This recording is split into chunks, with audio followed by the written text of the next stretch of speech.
नमस्कार, 5 की बात में आपका स्वागत है। मैं हूं अखिलेश शर्मा। आज बात कर लेते हैं चुनावी राज्यों की और वहां पर बीजेपी की रणनीति की। बीजेपी ने मध्य प्रदेश में जिस तरह कद्दावर नेताओं को विधानसभा चुनाव मैदान में उतार दिया, उससे राज्य में खलबली मच गई है।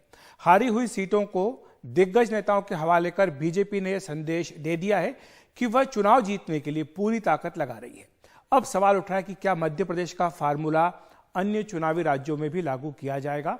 बीजेपी सूत्रों ने संकेत दिया है कि राजस्थान, छत्तीसगढ़ और तेलंगाना में भी मध्य प्रदेश का फार्मूला लागू किया जा सकता है, यानी केंद्रीय मंत्रियों और सांसदों को इन चुनावी राज्यों में भी बीजेपी विधानसभा चुनाव में उतार सकती है। बीजेपी सूत्रों का दावा है कि इससे पार्टी के पक्ष में माहौल बनेगा, चुनाव में सबसे अच्छी टीम उतारने का संदेश भी जाएगा। कांग्रेस पर बीजेपी को इससे मनोवैज्ञानिक बढ़त मिलेगी, सामूहिक नेतृत्व का भी संदेश जाएगा। यह रणनीति के पीछे सोच है। किसी भी राज्य में बीजेपी ने मुख्यमंत्री पद का चेहरा घोषित नहीं किया है और इसीलिए जिन भी नेताओं को उतारा जा रहा है वो ये मान करके चलेंगे कि अगर वो जीतते हैं तो इसके बाद चुनाव के बाद पार्टी के जीतने पर उनके भी मुख्यमंत्री बनने की संभावना रहेगी।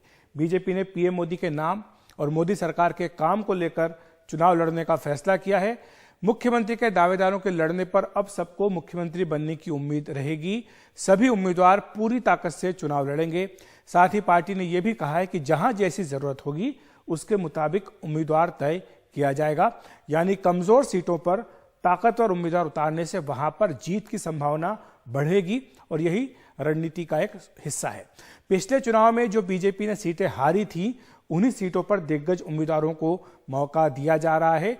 यह रणनीति है एक एक सीट जीतने की। सीटवार किस तरह से चुनाव जीता जाए उस पर बीजेपी ने विचार करके फैसला किया है और इसी के साथ परिवारवाद पर भी इस रणनीति के जरिए बीजेपी ने अंकुश लगा दिया है, क्योंकि यह कहा गया है कि एक परिवार से एक ही व्यक्ति चुनाव लड़ेगा। तो यह भी फार्मूला तय कर दिया गया है कि एक परिवार से एक ही नेता को टिकट दिया जाएगा।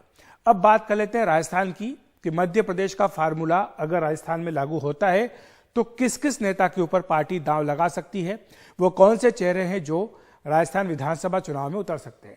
नाम है केंद्रीय मंत्री जल शक्ति मंत्री गजेंद्र सिंह शेखावत का, क्योंकि वो मुख्यमंत्री पद के दावेदार भी हैं। इसी तरह केंद्रीय कानून मंत्री अर्जुन राम मेघवाल का, वो भी मुख्यमंत्री पद के दावेदार हैं। इसके साथ ही आपको बता दें कि ये दोनों ही नेता हैं, वो नेता हैं जो मुख्यमंत्री पद के दावेदारों की सूची में सबसे आगे हैं। आपको बता दें कि बीजेपी ने राजस्थान में वसुंधरा राजे सिंधिया, जो कि 2 बार मुख्यमंत्री रह चुकी हैं, उन्हें मुख्यमंत्री पद का उम्मीदवार घोषित नहीं किया है और वहां पर सामूहिक नेतृत्व में चुनाव लड़ने का फैसला किया है। इसलिए सबकी उम्मीदें बरकरार हैं कि अगर चुनाव जीतते हैं, पार्टी अगर चुनाव जीतती है तो मुख्यमंत्री कोई भी बन सकता है। इसी तरह जो सांसद हैं उन पर भी नजर डाल लेते हैं। सांसद हैं दिया कुमारी, ये भी चुनाव लड़ सकती हैं, विधानसभा चुनाव में इन्हें उतारा जा सकता है। राज्यवर्धन सिंह राठौड़ पूर्व केंद्रीय मंत्री हैं, अभी सांसद हैं लोकसभा के, इनका नाम भी चल रहा है कि ये भी विधानसभा का चुनाव लड़ सकते हैं। कुछ अन्य सांसद भी हैं, सुखबीर सिंह जौनपुरिया हैं, ये लोकसभा के सांसद हैं, इनका भी नाम चल रहा है। डॉक्टर किरोड़ीलाल मीणा का भी नाम है जो राज्यसभा के सांसद हैं कि ये भी विधानसभा के चुनाव लड़ सकते हैं। आपको बता दें कि राजस्थान की जो पहली सूची है बीजेपी की, वो जल्दी ही आ सकती है। कहा गया कि पितृपक्ष शुरू होने से पहले बीजेपी की सूची आ सकती है। अब बात कर लेते हैं छत्तीसगढ़ की। वहां पर किन मंत्रियों और सांसदों पर बीजेपी दांव लगा सकती है। सांसद विजय बघेल हैं, आप जानते हैं कि इनका नाम पहले ही दुर्ग के पाटन से बीजेपी अपने उम्मीदवार के तौर पर घोषित कर चुकी है। पाटन से मुख्यमंत्री भूपेश बघेल विधायक हैं, यानी वहां पर विजय बघेल जो रिश्ते में भूपेश बघेल के भतीजे लगते हैं, चाचा भतीजे का मुकाबला पाटन सीट पर होना तय हो चुका है। इसी तरह केंद्रीय मंत्री हैं रेणुका सिंह, वो भी विधानसभा की उम्मीदवार हो सकती हैं। हाल ही में जब पीएम मोदी वहां गए थे तो उनके मंच पर वो साझा उन्होंने किया था। राज्यसभा सांसद हैं सरोज पांडे और साथ ही कुछ अन्य लोकसभा सांसद हैं, इनका नाम भी छत्तीसगढ़ से विधानसभा उम्मीदवार के तौर पर चल रहा है। यह भी यहां पर बताना बहुत जरूरी है कि पूर्व मुख्यमंत्री रमन सिंह, जो कई बार 3 बार बीजेपी के वहां पर मुख्यमंत्री रहे, उनका नाम अभी तक बीजेपी ने उम्मीदवारों की सूची में छत्तीसगढ़ से घोषित नहीं किया। तो पूछा जा रहा है कि रमन सिंह को बीजेपी मैदान में उतारेगी या नहीं उतारेगी। इसी तरह तेलंगाना की बात कर लेते हैं। वहां पर भी कई ऐसे लोकसभा के सांसद हैं, केंद्रीय मंत्री हैं जो चुनाव लड़ सकते हैं। केंद्रीय मंत्री जी किशन रेड्डी, जो कि बीजेपी के प्रदेश अध्यक्ष भी हैं, उनका नाम भी चल रहा है कि उन्हें भी विधानसभा का चुनाव लड़वाया जा सकता है। सांसद हैं बंडी संजय कुमार और साथ ही अरविंद धर्मपुरी, इनके भी चुनाव लड़ने की बात सामने आ रही कि ये भी इनमें से चुनाव लड़ने के इच्छुक भी हैं। ये चाहते हैं कि विधानसभा में किस्मत आजमाई जाए। और इसी तरह राज्यसभा के सांसद हैं, बीजेपी के ओबीसी मोर्चा के प्रमुख हैं डॉक्टर के लक्ष्मण, इनको भी उम्मीदवार बनाया जा सकता है। तो ये सारी बीजेपी की रणनीति का हिस्सा है, जो एक नए चौंकाने वाली रणनीति है कि ऐसा किया है बीजेपी ने कि कद्दावर नेताओं को राज्य में उतारा है। और राजस्थान की बात अगर करें तो यहाँ पर गृह मंत्री अमित शाह आज जयपुर के दौरे पर अब से कुछ देर में पहुंचने वाले हैं। इस दौरान वे राज्य में होने वाले विधानसभा चुनाव को लेकर होने वाली बैठकों में शामिल होंगे। चुनाव की जो रणनीति है उस पर भी चर्चा की जाएगी। उम्मीद की जा रही है कि श्राद्ध पक्ष शुरू होने से पहले ही पार्टी के 49 उम्मीदवारों का ऐलान राजस्थान में हो सकता है। बीजेपी की पहली सूची जल्दी आ सकती है कहा जा रहा है। इनमें से कुछ वो सीटें होंगी जहां बीजेपी लगातार जीतती आ रही है और कहां कुछ सीटें ऐसी भी जहां पर बीजेपी को जीत की उम्मीद कम है, वहां पर भी उम्मीदवार घोषित हो सकते हैं। चुनाव प्रचार को लेकर भी पार्टी में चर्चा आज की बैठक में गृह मंत्री अमित शाह करेंगे। और वहीं राजस्थान के मुख्यमंत्री अशोक गहलोत की बात करें तो आज से मिशन 2030 की यात्रा वो शुरुआत कर रहे हैं। इसके तहत राजस्थान को 2030 तक मॉडल राज्य बनाने के लिए लोगों से सुझाव मांगा जा रहा है। 9 दिन की यात्रा है। 18 जिलों का दौरा मुख्यमंत्री अशोक गहलोत करेंगे। इस दौरान 3000 से भी ज्यादा किलोमीटर की दूरी तय करेंगे। जिन जिलों में गहलोत जाएंगे उनका नाम आपको बता देते हैं। श्री गंगानगर, बीकानेर, जैसलमेर, बाड़मेर, ये पूरा इलाका आप देखें, जालोर, सिरोही, डूंगरपुर, बांसवाड़ा, उदयपुर, चित्तौड़गढ़, राजसमंद, पाली, जयपुर, सीकर, चूरू, हनुमानगढ़। ये इस तरह से मुख्यमंत्री अशोक गहलोत का यहाँ पर जो है यात्रा निकलेगी। और ये मिशन 2030 की यात्रा है जिसमें 2030 तक राजस्थान को मॉडल राज्य बनाने की उनकी इच्छा है। और गहलोत के इस अभियान पर केंद्रीय मंत्री गजेंद्र सिंह शेखावत ने क्या कहा है, आइए सुन लेते हैं। एक व्यक्ति जो लगातार 3 बार हर 5 साल के अंतराल के बाद राजस्थान का मुख्यमंत्री बना, 15 साल मुख्यमंत्री के रूप में काम करने के बाद 15वें साल के आखिरी 2 महीने गहलोत साहब 2030 का विजन लेकर के लोगों के बीच में जा रहे हैं कि 2030 का राजस्थान कैसा होना चाहिए। मुझे लगता है कि अगर उनको राजस्थान के बारे में इतनी चिंता थी, राजस्थान का भविष्य बनाने की, राजस्थान का कोई लंबा दूरगामी लक्ष्य लेकर के राजस्थान का विकास करने की, तो 2018 में जब सरकार बनी थी तब 30 का लक्ष्य लेकर के प्रारंभ करते तो अब तक आधा रास्ता पार कर चुके होते। तो आप सुन रहे थे केंद्रीय मंत्री गजेंद्र सिंह शेखावत को, जो अशोक गहलोत की यात्रा पर टिप्पणी कर रहे थे, सवाल उठा रहे थे। और राजस्थान में लगातार राजनीतिक सरगर्मी चल रही है। इसी पर चर्चा करने के लिए हमारे साथ जुड़ रहे हैं राकेश वर्मा जी, वरिष्ठ पत्रकार जयपुर से। राकेश जी, आपका स्वागत है एनडीटीवी इंडिया पर। जिस तरह से हमने खबर बताई है कि पहली बात तो ये कि बीजेपी यह रणनीति बना रही है कि जिस तरह मध्य प्रदेश में कद्दावर नेताओं को, केंद्रीय मंत्रियों को, लोकसभा सांसदों को चुनाव मैदान में उतारा गया, वैसा ही कुछ राजस्थान में भी हो सकता है। तो ये राजस्थान के लिए कितना सटीक रहेगा बीजेपी का ये प्रयोग?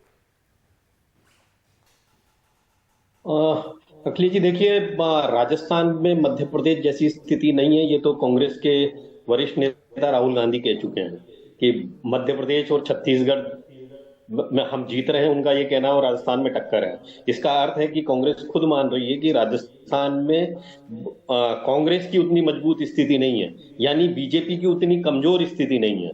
तो राजस्थान में भी बीजेपी को सांसदों को मैदान में उतारना पड़ेगा, इसमें मुझे संशय है।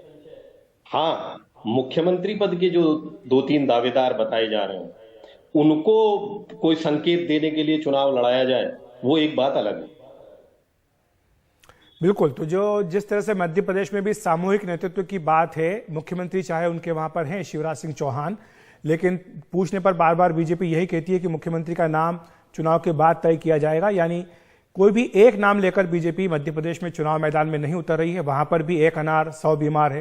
राजस्थान में भी यही स्थिति है, जहां पर कि वसुंधरा राजे चाहती थी कि उनका नाम घोषित किया जाए, लेकिन बीजेपी पीएम मोदी के नाम, उनके काम पर चुनाव लड़ रही है। तो राकेश जी, ऐसे में जो आप बात कह रहे हैं कि जो तमाम मुख्यमंत्री पद के दावेदार हैं, चाहे गजेंद्र सिंह शेखावत हों, चाहे अर्जुन राम मेघवाल हों, इन्हें चुनाव अगर लड़वाया जाता है तो इसका मतलब क्या, किस तरह से निकाला जाए? क्या ये माना जाए कि ये चाहेंगे कि इसके बाद चुनाव पूरी तरह से जीते, अच्छे बहुमत से जीते, ताकि अगर सरकार बनती है तो मुख्यमंत्री पद के लिए अपनी दावेदारी पेश कर सके? हाँ, मैं इन्हें चुनाव लड़ाया जाएगा तो केवल इसी दृष्टि से लड़ाया जाएगा। ऐसा नहीं है कि इनके चुनाव लड़ने की वजह से कोई राजस्थान में अन्य सीटों पे कोई बहुत ज्यादा फर्क पड़ना है। और जी। इसके संकेत आज प्रहलाद जोशी जी ने बीकानेर में दिए हैं, जो प्रभारी हैं उन्होंने उन्होंने अभी कहा कि जब मौका आएगा तब हम हमारे नेतृत्व का तय करेंगे, कौन नेतृत्व करेगा।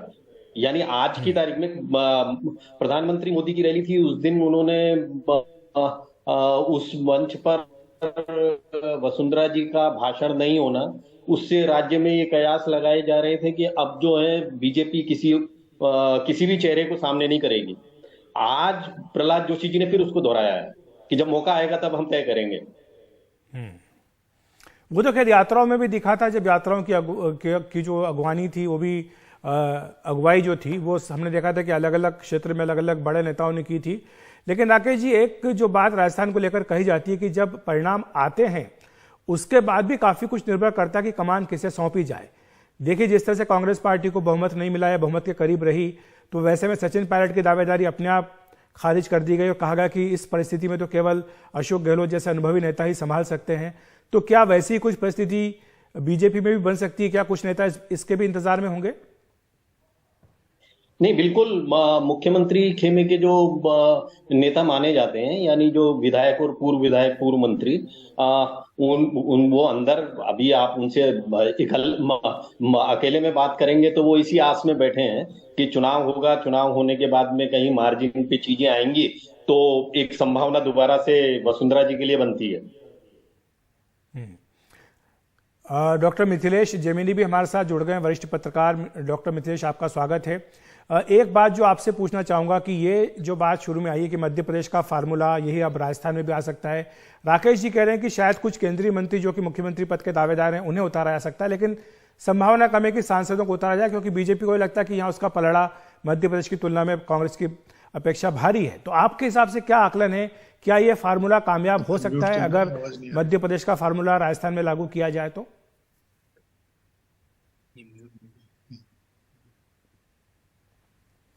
डॉक्टर मिथिलेश के पास हम जाने का प्रयास करेंगे, अभी वो कुछ तकनीकी दिक्कत उनके साथ है। लेकिन राकेश जी, आज ये एक बड़ी बैठक बीजेपी की हो रही है, गृह मंत्री अमित शाह जा रहे हैं और जब से चुनाव की सरगर्मी शुरू हुई है पहली बार अमित शाह का दौरा जयपुर का हो रहा है।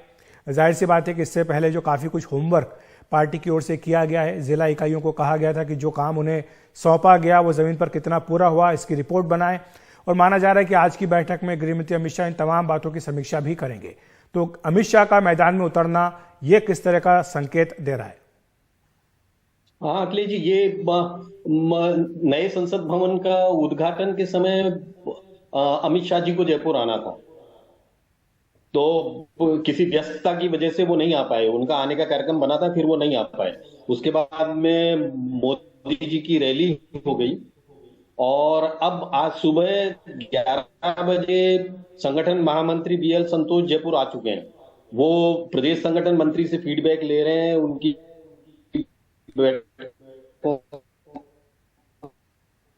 का दौर चल रहा है प्रदेश कार्यालय में।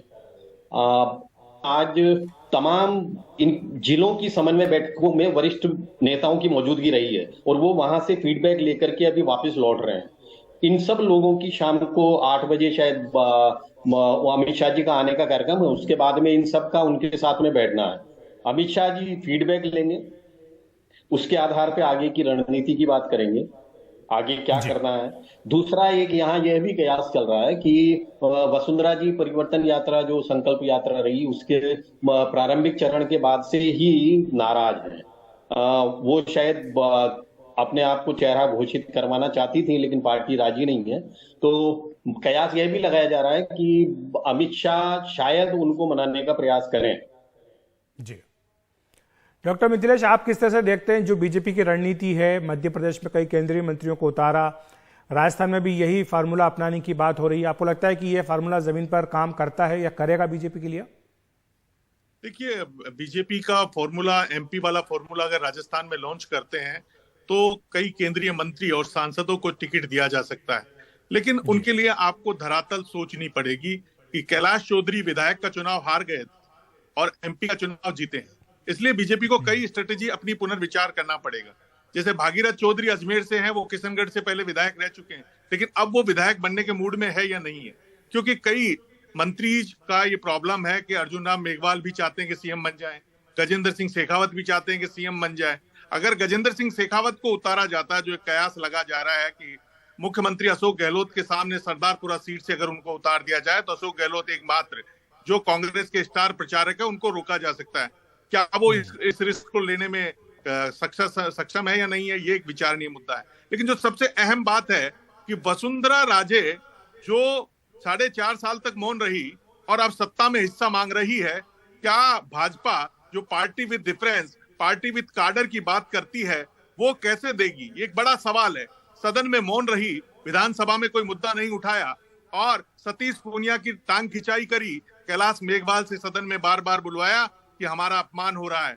वही कैलाश मेघवाल आखिर में जो भाजपा के खिलाफ बगावत के झंडे बुलंद कर दिए। ऐसी स्थिति में अमित शाह के लिए सबसे बड़ी चुनौती है। अमित शाह को याद है कि वो पहले भी ऐसे चुनौतियां दे चुकी है। जब उन्हें मुख्यमंत्री थी, उसके पहले भी वो दिल्ली में परेड करा चुकी है विधायकों की। कई बार वसुंधरा राजे के बगावती तेवर, जब 163 सीटें जीती 2013 में और 14 में, उन्होंने कह दिया कि नरेंद्र मोदी की वजह से नहीं, सबकी वजह से हम जीते हैं। तो तमाम मुद्दे हैं। वसुंधरा राजे का एक सबसे बड़ा ड्रॉबैक है कि वो कोई एक बड़ी मास लीडर नहीं है। एमएलए उनके साथ थे, लेकिन ऐसा नहीं कि कोई कास्ट पूरी तरह बदल देंगी, क्योंकि वो कास्टों का उन्होंने फ्यूजन ऑफ कास्ट बना रखा है। वो कहती है मैं राजपूत की बेटी हूँ, जाटों की बहू हूँ और गुजरों की समधन हूँ।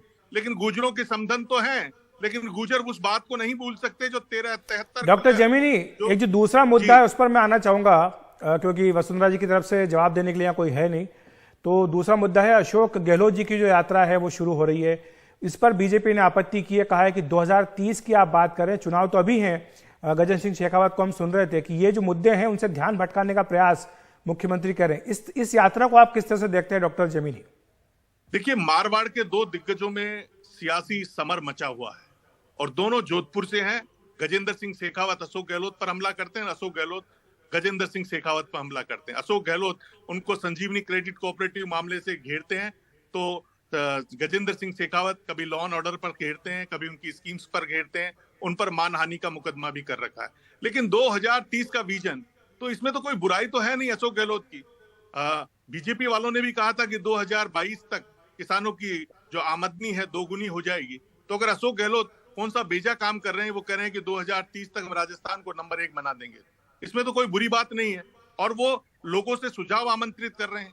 आज बिरला सभागार में उन्होंने झोरियों से शुरुआत की, फिर किसानों के साथ गए, उनके साथ वो किसान के पुत्र, उनके साथ कृषि मंत्री भी हैं लालचंद कटारिया, जो उन्होंने राजस्थान को कृषि योजनाओं में देश में नंबर 1 बनाया है, दुग्ध उत्पादन में नंबर 1 बनाया है। आज ही उन्होंने ऐड दिया है, उसमें बताया कि आपके कार्यकाल में क्या हुआ 2018 तक और आज क्या हुआ, कितने एग्रीकल्चर कॉलेज खुले हैं, कितने वेटरनरी कॉलेज खुले हैं। तो एग्रीकल्चर के मामले में और वेटरनरी के मामले में तो काम हुआ है, तो वो गिनाएंगे। और ये सब उन्होंने बीजेपी से ही सीखा है। लाभार्थी सम्मेलन पहला अमरूदों के बाग में किसने किया था? वसुंधरा राजे जी ने किए थे, नरेंद्र मोदी आए थे। उसी को अब अशोक गहलोत फॉलो कर रहे हैं। तो लोगों को बता रहे भाई मैंने 500 रुपए में सिलेंडर दिया है, मैंने 25 लाख में चिरंजीवी योजना दी है, तो इसमें तो कोई गुनाह नहीं कर रहे हो। जी डॉक्टर जमीनी, माफी चाहता हूं, बस समय इतना ही है। राकेश जी और डॉक्टर जमीनी, आप दोनों का बहुत बहुत शुक्रिया हमारे साथ जुड़ने के लिए। तो ये राजस्थान पर एक दिलचस्प चर्चा, जहां पर कि आज मुख्यमंत्री अशोक गहलोत भी यात्रा पर निकल गए और वहीं गृहमंत्री अमित शाह भी जयपुर पहुंच रहे हैं। 5 की बात में वक्त एक ब्रेक का।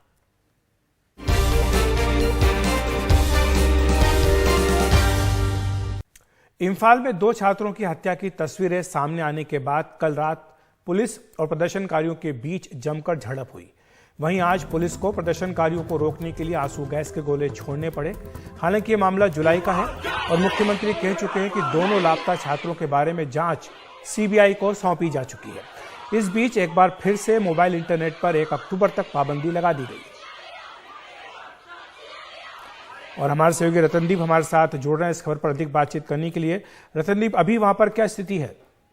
देखिए, स्थिति अभी ऐसा है कि राज्य सरकार ने इम्फाल में कर्फ्यू फिर से लगा दिया है, क्योंकि आज दूसरे दिन जो छात्र हैं उन्होंने जम के प्रदर्शन किया और इंफॉल के मुख्यमंत्री के आवास के पास जो कांगला फोर्ट है, बहुत ही हिस्टोरिक जगह है, वहां पे जब छात्रों प्रदर्शन कर रहे थे, छात्रों के साथ जो स्टूडेंट्स हैं उनके साथ जो सिक्योरिटी फोर्सेस है उनकी क्लैशेस हुई और इसके बाद वहां पे फोर्स यूज किया गया, टीयर गैस शेलिंग हुई, उसमें बहुत छात्र इंजर्ड भी हुए हैं, कुछ ग्रीवियस इंजरीज भी हुई हैं।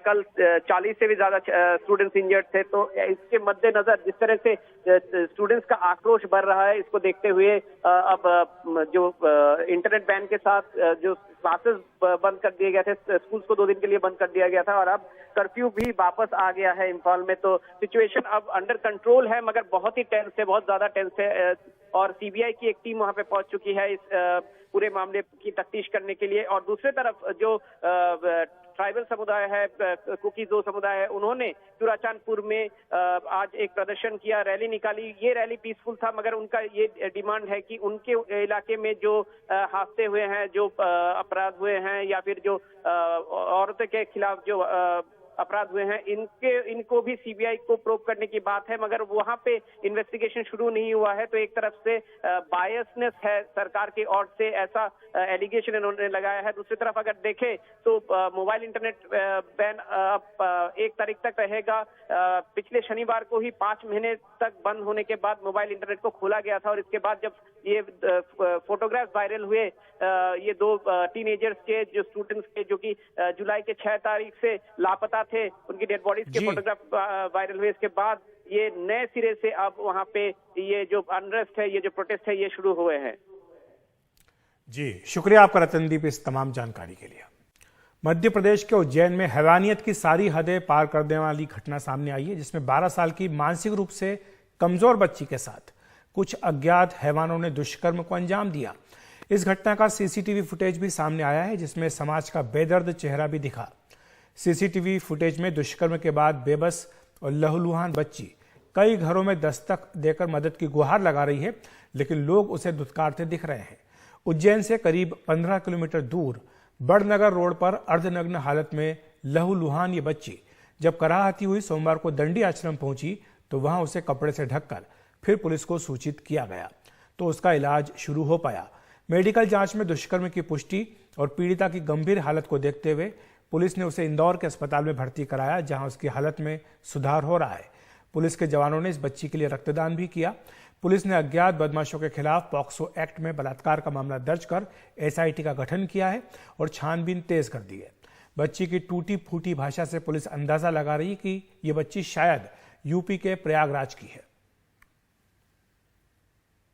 उज्जैन जिले में महाकाल थाना अंतर्गत एक प्रकरण कायम हुआ है अज्ञात लोगों के विरुद्ध, जिसमें दुष्कर्म की बात सामने आई है, जिसकी पुष्टि मेडिकल के द्वारा की गई है। इसमें बच्ची की हालत नाजुक होने से उसको इंदौर रेफ़र किया गया था और जो भी बेस्ट ट्रीटमेंट है उसको वहाँ पे अवेलेबल कराया गया था। ब्लड की कमी के कारण जब ब्लड की रिक्वायरमेंट थी तो पुलिस वालों ने ही ब्लड भी वहाँ पे दिया है। इसमें एक बड़ी टीम एसआईटी गठित की गई है और लगातार सभी जगह पे इसको हम लोग ट्रैक कर रहे हैं और जनता से भी यही अपील है, किसी को भी इसके बारे में कोई भी जानकारी हो तो पुलिस को तुरंत बताएं। मैंने डिटेल मंगाया है, एसपी से भी बात हुई है, पूरा डिटेल आ रहा है। पीएम मोदी ने आज अहमदाबाद की साइंस सिटी में वाइब्रेंट गुजरात ग्लोबल समिट के 20 साल पूरे होने पर रखे गए एक विशेष कार्यक्रम में हिस्सा लिया। इस दौरान उन्होंने कहा कि 20 साल पहले एक बीज बोया था जो अब एक विशाल वृक्ष बन गया है। आज वाइब्रेंट गुजरात के 20 साल पूरे होने पर वाइब्रेंट गुजरात सिर्फ ब्रांडिंग नहीं है, मेरे लिए यह मजबूत बॉन्ड का प्रतीक है। यह 7 करोड़ नागरिकों से जुड़ा हुआ है। गुजरात का आत्मविश्वास बढ़ाने और उसके जरिए विश्व से आंख मिलाकर बात करने का ये माध्यम बन गया। ये गुजरात सरकार की निर्णय प्रक्रिया और फोकस अप्रोच को पूरी दुनिया को दिखाने का एक माध्यम बना। आज दुनिया वाइब्रेंट गुजरात की सफलता देख रही है। मैंने हमेशा ही कहा है कि गुजरात के विकास से देश का विकास, लेकिन उस समय केंद्र सरकार चलाने वाले गुजरात के विकास को भी राजनीति से जोड़कर देखते थे। केंद्र सरकार के मंत्री तब वाइब्रेंट गुजरात समिट में आने से मना कर दिया करते थे। सहयोग तो दूर की बात, वो रोड़े अटकाने में लगे रहते थे। विदेशी इन्वेस्टर्स को धमकाया जाता था कि गुजरात मत जाओ। इतना डराने के बाद भी विदेशी इन्वेस्टर्स गुजरात आए।